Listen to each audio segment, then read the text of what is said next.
Welcome to Not Milk Never Milk. Subscribe if you're lactose intolerant.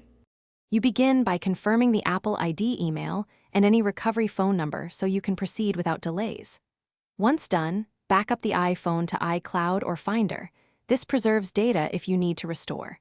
Make sure you have device passcode and two-factor access. These prove ownership. Now open Settings and tap your name at the top.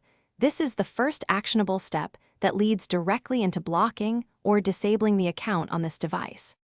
Now you will disable services and remove access. First, go to Settings, tap your name, select Find My, and turn off Find My iPhone. You need the device passcode to confirm. Next, sign out of your Apple ID from Settings to remove iCloud, iMessage, and FaceTime links.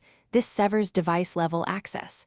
If you can, change the Apple ID password via Appleid. Apple.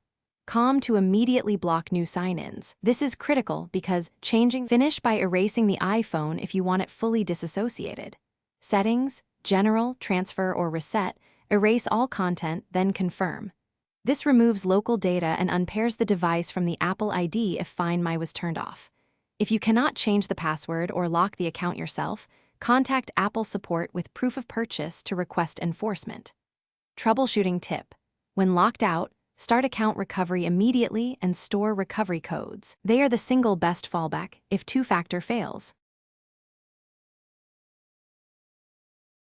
Thanks for watching. If this was helpful, leave a like and consider subscribing. See you next time.